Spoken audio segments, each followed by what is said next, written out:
Mesdames et messieurs, bonjour. Il n'y a absolument rien d'anormal concernant le contrat d'affermage de l'eau confié au groupe français Suez. C'est le ministre Mansour Faye qui l'a déclaré hier. Nos confrères de Sud Quotidien nous indiquent qu'il faisait face aux députés et il a tenu à faire savoir que c'est l'offre technique de Suez qui a été déterminante dans le choix. Mansour Faye, nous disent nos confrères, a tenu à faire aux députés la genèse de l'appel d'offres depuis sa préqualification avec 9 candidats jusqu'à la finale qui a été disputée par SDE, Veolia Environnement et Suez Group. Et aujourd'hui, malgré ce recours introduit auprès de l'ARMP par la SDE, le ministre de l'Hydraulique espère dans Sud Quotidien que son département aura gain de cause car toute la procédure a été transparente. Restons à l'Assemblée nationale avec nos confrères du journal Enquête qui nous indique que la masse salariale de 1000 milliards et la dette publique ont été au centre des débats hier. Et concernant la tension budgétaire, le ministre Amadou Ba se veut clair et déclare que le gouvernement du Sénégal n'a aucun problème pour payer les obligations. L'État du Sénégal a certes des difficultés financières, mais il est bien en mesure de payer ses obligations parce que disposant de 384 milliards de francs CFA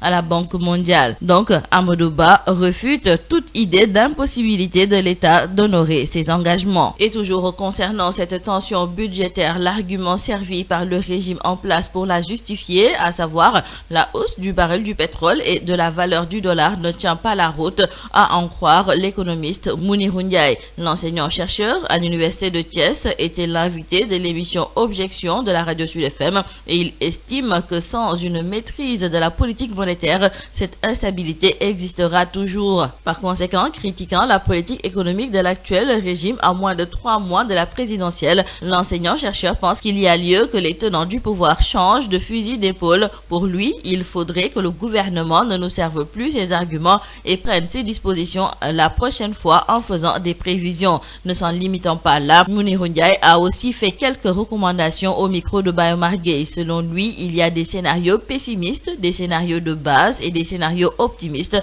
et qu'il faudrait jongler avec ces outils pour ne pas être victime de ces tensions. Nous retournons à l'Assemblée nationale avec nos confrères du journal Les Échos qui nous indiquent que beaucoup de députés ont brillé hier par leur absence. Ces derniers, nous disent nos confrères, avaient d'autres occupations. Et nos confrères nous indiquent qu'il n'y avait pas l'ombre de Madi Kenyan, Aïda Mbodj, Abdoulaye Baldé, Moustapha Guirassy, Aïssata Tall Sall ou encore Pape Diop. Seul Mamadou Diop Decroix, Toussaint Manga et Cheikh Bamba Dièye ont daigné faire le déplacement. Et pour ce qui est de la prochaine présidentielle prévue le 24 février 2019 dans le quotidien Le Soleil, c'est le chef de l'État Macky Sall, candidat à sa propre succession, qui déclare qu'il est sûr d'être le meilleur postulant. Et dans le journal Direct Info, c'est Maître Oumar Youm qui vante lui aussi les mérites du président Macky Sall. Et selon lui, les Sénégalais n'ont pas le choix car Macky Sall est leur seul salut. En plus de cela, il ajoute que le visage politique, économique et social du Sénégal a changé grâce au plan Sénégal émergent. Et toujours concernant la présidentielle, notons avec nos confrères du quotidien L'As que le président du mouvement Agir, Thierno Bocoum, a franchi la barrière du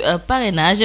Réuni dimanche, le bureau exécutif du dit mouvement a fait le point sur la situation de la collecte de signatures pour parrainer son candidat et il est ressorti de cette évaluation que le mouvement Agir a dépassé le minimum de signatures requis par la loi. Et en voilà aussi un autre candidat qui déclare lui aussi qu'il a le meilleur profil et qu'il a aussi ses chances pour cette élection. Il s'agit de Bougane Gueye Dany et il se dévoile dans le journal La Tribune. Bougane Gueye Dany trouve que le mouvement Gëm Sa Bopp est une chance pour la jeunesse sénégalaise et qu'il ne faut pas laisser les papis prendre des décisions pour notre avenir. Parlons à présent avec nos confrères du journal L'Observateur de l'affaire de la dame qui avait brûlé vif son époux.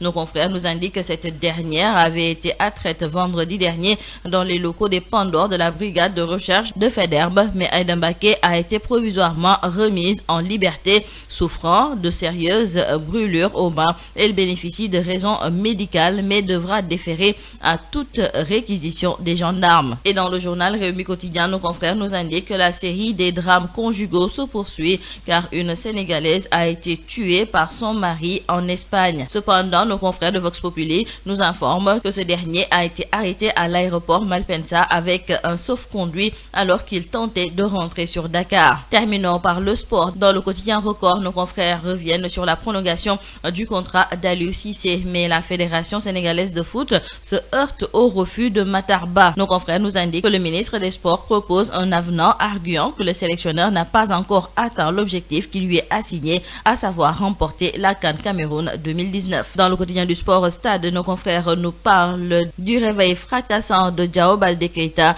mais aussi de Mbaye Diagne qui était intenable. Pour ce qui est de Gana Gueye, nos confrères nous indiquent qu'il a pris une nouvelle dimension dans son registre et aujourd'hui donc, il ose beaucoup plus dans le jeu et se projette de plus en plus vers l'avant pour servir les attaquants sénégalais. Terminons par la lutte, nos confrères de Sunulamb nous parlent de cette première réunion du CNG élargie prévue ce lundi et pour nos confrères, c'est le point de départ d'une nouvelle ère. C'est tout à vos journaux et très bonne lecture.